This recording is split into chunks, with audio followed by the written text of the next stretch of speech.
कानपुर में बिदनू के सुरवली गांव में बुधवार दोपहर 6,000 रुपए के लिए पति की हत्या करने की आरोपी मोनिका ने जब पुलिस के सामने वारदात कबूली तो सभी दंग रह गए। पति की लाश कमरे में गाड़ने के बाद उसने भेद खुलने के डर से उस पर खाट बिछाई थी, फिर रात भर उस पर सोई थी। परिजनों की सूचना पर जब पुलिस मोनिका के दरवाजे पहुंची तो उसने गेट नहीं खोला। पुलिस पड़ोसी के घर से किसी तरह अंदर पहुंची। महिला सिपाहियों ने जब मोनिका से उमेश के बारे में पूछा तो उसने बताया कि बात कबूल करते हुए खाट की ओर इशारा किया।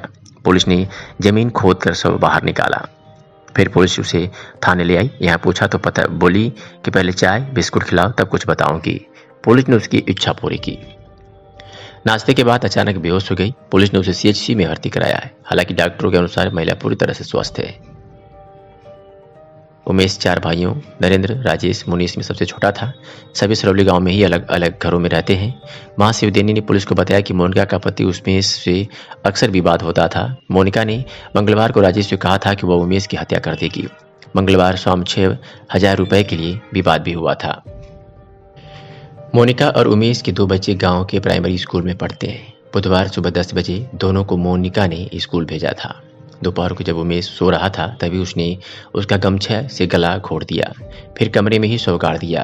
पुलिस को आशंका है कि मोनिका के साथ कोई और भी वारदात में शामिल हो सकता है।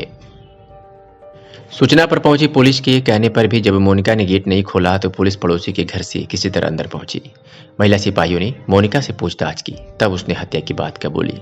शव को देखकर आपा खोए परिजनों ने मोनिका को पीट दिया। पुलिस ने किसी तरह उसे बचाया और थाने ले गई। मोनिका को अपने किए पर कोई पछतावा नहीं था। यहाँ पुलिस ने पूछताछ शुरू करते ही वह पुलिस से बोली कि पहले चाय बिस्कुट खिलाओ तब कुछ बताऊंगी। पुलिस ने उसकी इच्छा पूरी कर दी। नाश्ते के बाद वह बेहोश हो गई। पुलिस ने उसे सीएचसी में भर्ती कराया। हालांकि डॉक्टरों के अनुसार महिला पूरी तरह स्वस्थ है। पुलिस के अनुसार उमेश दुबली पतली कद काठी का था, जबकि मोनिका दोहरे शरीर की है। एक महिला की इस तरह से हत्या करने के बाद शव को सातिराना अंदाज में अकेले ही ठिकाने लगाने की बात पुलिस के गले नहीं उतर रही है। पुलिस के अनुसार वारदात के वक्त मोनिका के साथ किसी अन्य शख्स के भी मौजूद होने की आशंका है। आरोपी महिला को सीएचसी में भर्ती कराया गया है। प्राथमिक जांच में डॉक्टरों ने उसे स्वस्थ बताया है। शुक्रवार को डॉक्टरी परीक्षण के बाद उसे जेल भेज दिया जाएगा। वारदात में किसी और के होने के सबूत फिलहाल नहीं मिले, लेकिन इस संबंध में पड़ताल जारी है। बता दें कि बिदनू की सुरवली गांव में 6,000 रुपए विवाद में पत्नी ने एम्बुलेंस चालक पति की गमछे से गला कसकर हत्या करने के बाद शव घर में गड्ढा खोदकर दफना दिया। पुलिस ने महिला की निशानदेही पर गड्ढा खोदकर शव बरामद कर महिला को गिरफ्तार कर लिया है। गांव में रहने वाला उमेश कुमार यादव निजी एम्बुलेंस चलाता था। अक्सर काम के सिलसिले से बाहर रहता था। घर में पत्नी मोनिका और 2 बच्चे रिया उत्कर्ष रहते हैं। परिजनों ने पुलिस को बताया कि उमेश मंगलवार की शाम को घर आया।